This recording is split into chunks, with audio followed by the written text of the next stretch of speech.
I'm at the stage of this project where I'm ready to veneer the cabinet. And when you veneer anything, the first step is to purchase your veneer. It's going to come in a box like this, rolled up. You can get 1 foot wide sections, 2 foot, I don't know about 3 foot, but definitely 4 foot, which is what I have here. This is 4 foot by 8 foot. There's actually 2 pieces in here. This piece is from, I'm just storing it here. I'm going to use this on the doors, but right now we're focusing on the cabinet, and that's going to be this piece on the bottom, which is Claro walnut, highly figured. So you want to roll this out. Sometimes it's nice to have some kind of a weight, which I don't have right now, but like this speaker would work.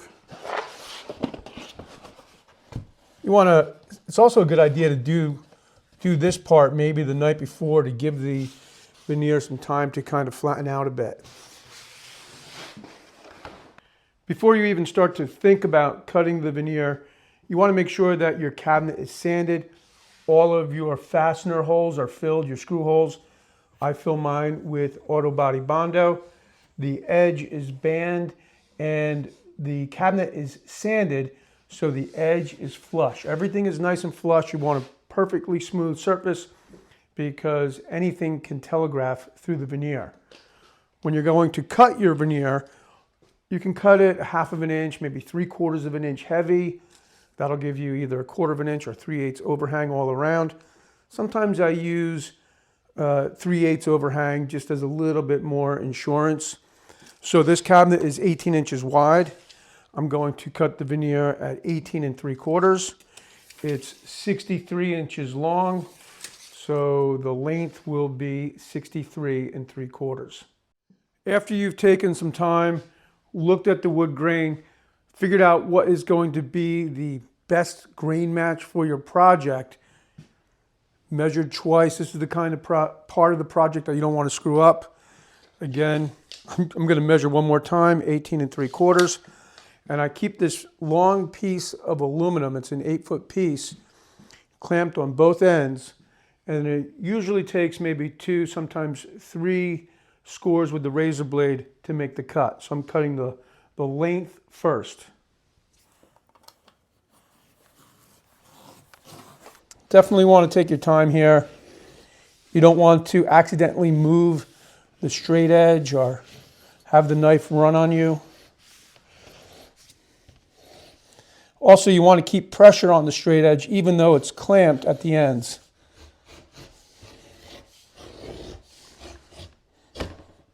So I'm almost through. I am through over there. This one I gotta work a little bit because the straight edge wasn't long enough.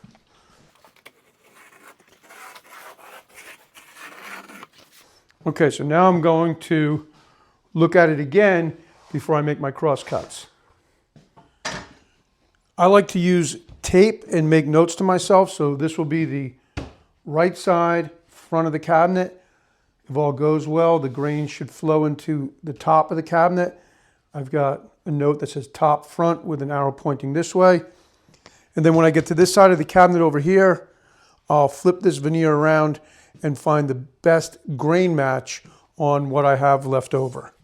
So right now, I'm making my first cross cut for the right side of the cabinet, which I've already marked out.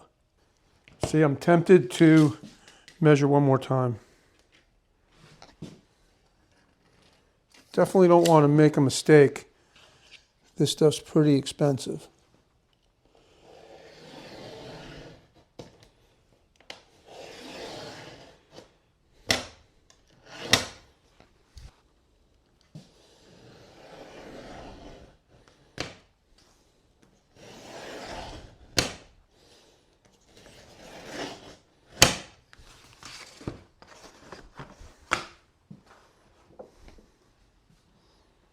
Okay, so after making that last cut, I'm left with one more cut, and this is going to be the left side of the cabinet. This is the side of the cabinet that will be going against the wall, so it's not as crucial, but I still want to get a pretty good match. So that's going to require having a little waste. And you can see that that's a pretty good match, especially when the cabinet starts to fall off. You're not really going to see it as pronounced as if it were like right on the top. So I'm measuring from this, you probably can't see it, but there's a little white mark here, to the length that I'll need for the piece of veneer that goes on that side.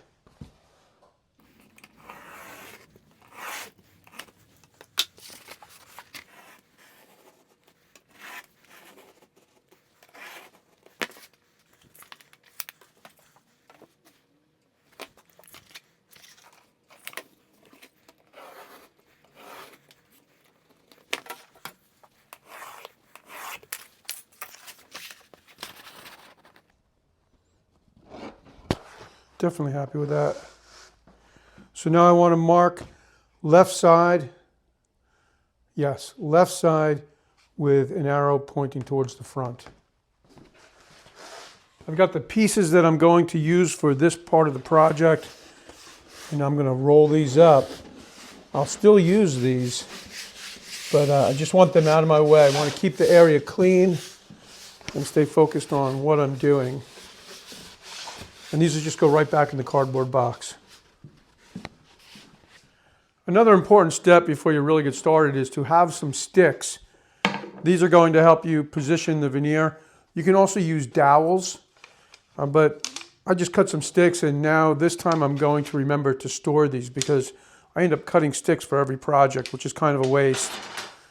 And you want to veneer the sides of the cabinet first, even though the seam is very minimal. It's better for it to be on the side than right on the top. So I'm going to use cardboard. I always keep cardboard around the shop because you can sand on this.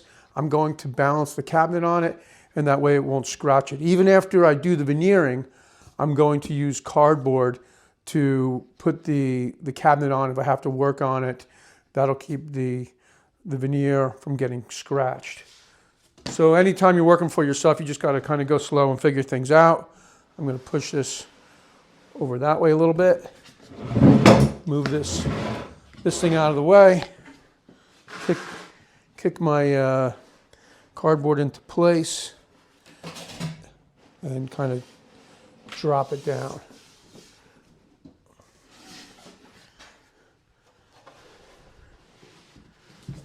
So I'm going to veneer this side, and I'll flip it over and veneer the other side. To apply the veneer, I'm using the Weldwood contact cement. I've been using this on projects for maybe 25 years or more. I've never had a problem with delamination. I always like to have a throwaway brush on hand, clean up the rim or whatever, any drips. This is a mohair roller. I often use a 4-inch or a 6-inch. I just happen to have this kind of fancy looking red one. Not even sure where I got it, but it's the only one I had, so that's what I'm using, so I didn't have to run to the hardware store. And I like to line the paint tray with tin foil. This one's going to fight me because it's brand new. So anyway, the nice thing about this is not only can you line your tray with tin foil, you can also make a tray cover with tin foil, and that's a good thing to do. It'll keep your contact cement from drying up. It'll keep your roller fresh and your throwaway brush fresh.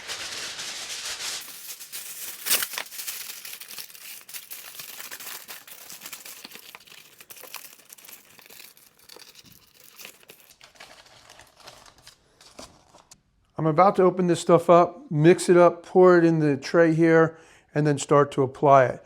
I like to apply 2 coats, one to the back of the veneer and one to the substrate, meaning the cabinet. Let it dry, and then apply another coat. I feel like you get a better bond when you use 2 coats. You have to let the first coat completely dry. It takes about 15 minutes. So I'm going to wear my mask. You definitely want to wear a respirator. This stuff is pretty toxic. Open up your windows and then just get to work.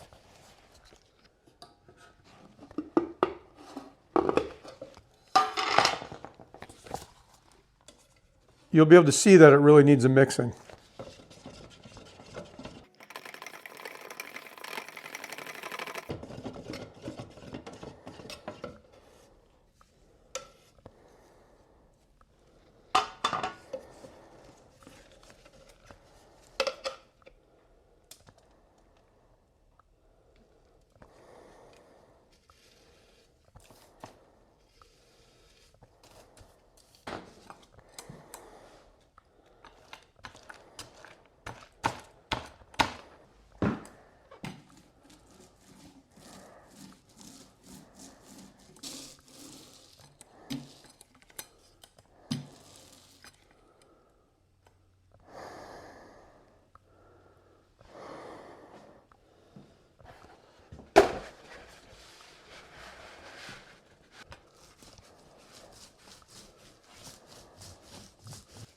You see I have the edge propped up.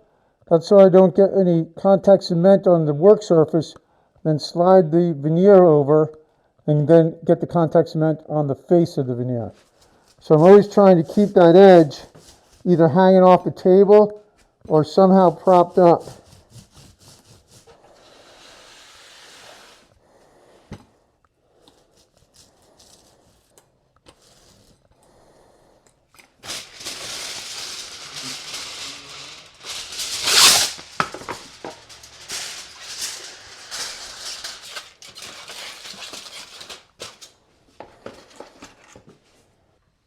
I'm taking my mask off for just a second to point out that the contact cement is now dry on the cabinet. You can see that. It's also dry on the back of the veneer. So now I'm going to apply the second coat.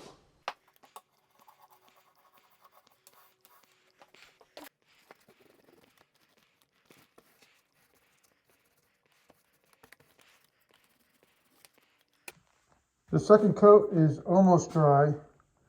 You can see right there it's not dry. So you just want the whole surface to be flat like this over here. It needs to be dry to touch. You should really touch it with the back of your hand because you can have oils on your fingertips. You don't want that to get on the glue. It's been about another 10 minutes and you can see it's nice and dry now.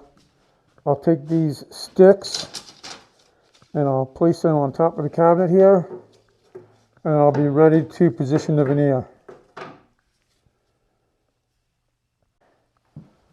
I'm remembering that this is the front of the cabinet. So I'll make sure that I have my label facing the front.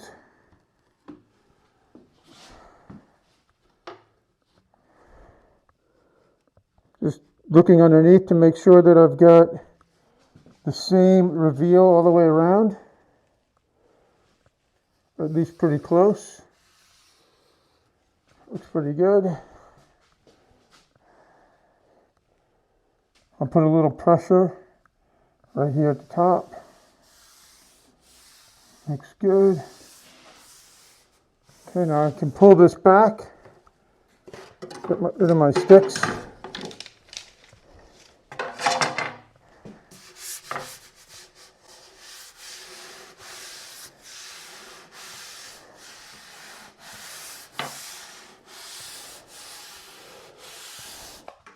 To apply pressure to the veneer, I'm using a piece of plywood here that I've rounded over the edge. This works better than a J-roller. You just want to make sure you just be careful around the edges because you could break those. So I'm going to push towards, from the center towards the edge, being careful not to break that edge. I can remove this now. I don't want to push that in.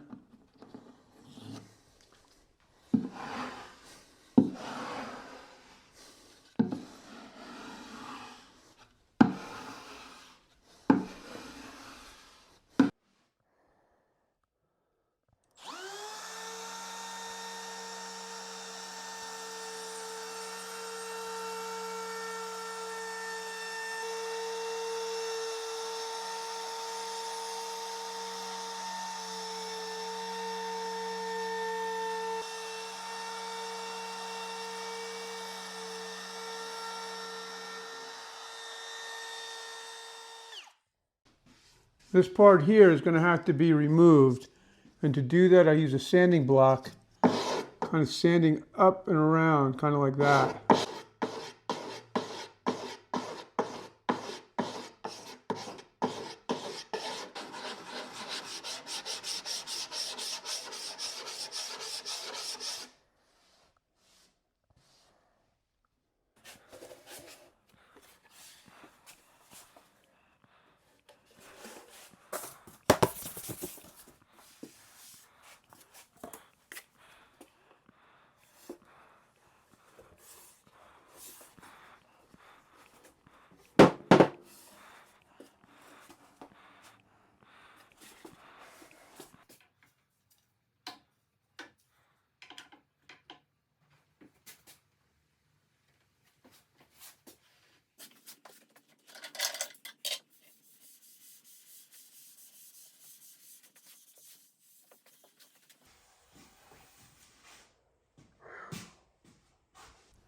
I've got the two sides of the cabinet veneered, and that's the order that you want to work in. Veneer the sides first, the top last. It's a very minimal seam, but you wouldn't want it on the top. You'd rather have it on the side. So that's why you work in that order. I stopped after the sides last night just because I ran out of time. And you can see the benefit of using this tinfoil lid is the brush and the roller are still usable. It also keeps any dust out. So now I'm going to go ahead and just repeat the process.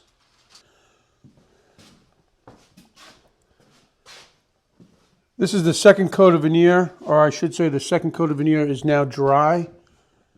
I've got the sticks on top of the cabinet to help me position the veneer.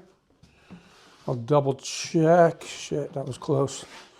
I'll double check to make sure that I'm lining it up correctly with my labels, and it's looking pretty good. Could have probably used another stick. You really don't want the veneer to touch the contact cement until you're ready for it.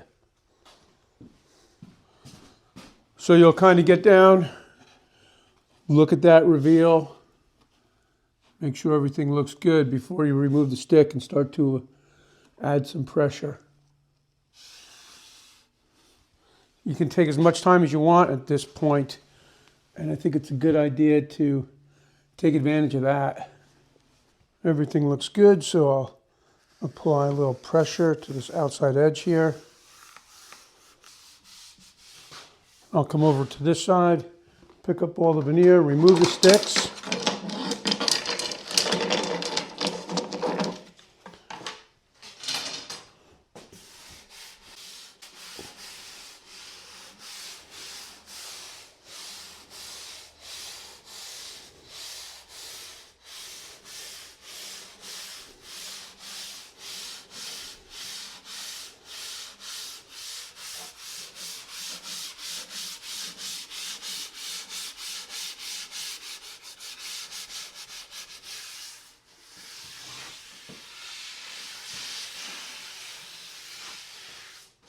And I'm going to use my board here with the slightly rounded edge, work from the center, and apply pressure all the way out, being careful around the edges.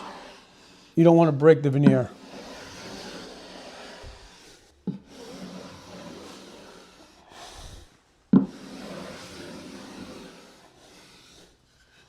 Finished applying pressure to the veneer, and the next step is to use the flush cut bit in the router to trim the edge.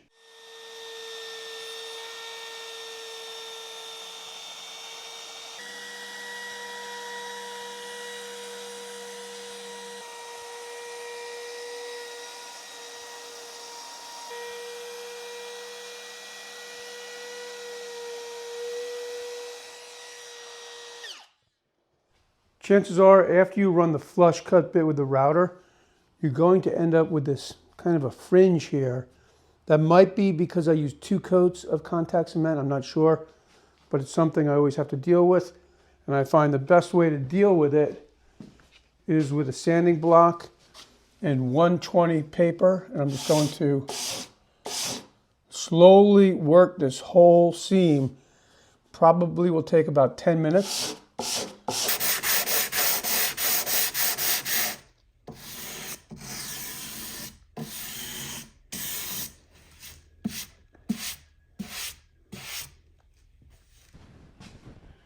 As you can see, I've made a little more progress on the cabinet. It looks like it's almost done, but trust me, there's still a lot of work that needs to be done here. I need to add the stops for the doors. Obviously, it needs to be finished. The drawers need to be sanded and the sides need to be plugged, but it's getting there, and hopefully this project will be done in about 2 weeks, and I'll have the plans and everything on my website. So the sides and top are veneered with the figured Claro walnut. The front of the cabinet is quarter cut walnut. And that's one of the things I really like about working with veneer. It just opens up so many design possibilities, because essentially you're just building a box and then going over the box with whatever species or grain pattern that you like. Now, I'm a big fan of mid-century modern furniture, And if you really look at mid-century modern furniture, it's generally a combination of veneer and solid wood. And that's what this project will be. So you've got your plywood veneered box, a little solid wood on the sides here where the doors are mortised into the stiles, but it will have a solid wood base. And I'll be working on that next. So a lot of fun working with veneer. I hope that you'll try it out. I hope this video was helpful. And my suggestion, if you're going to start working with veneer, just start with something small. You'll have no problem if you take your time. And that's really what woodworking is all about. You need to be prepared to be patient, take time and do things in the steps that they need to be done in. And if you do that, you'll have no problems and you'll end up with a project that you're proud of and that will last for generations. So I hope you enjoyed this video. Thanks for tuning in, and I'll see you next time. Here's a few of the veneer projects that I have plans for available on my website, and they all have step-by-step video tutorials right here on YouTube.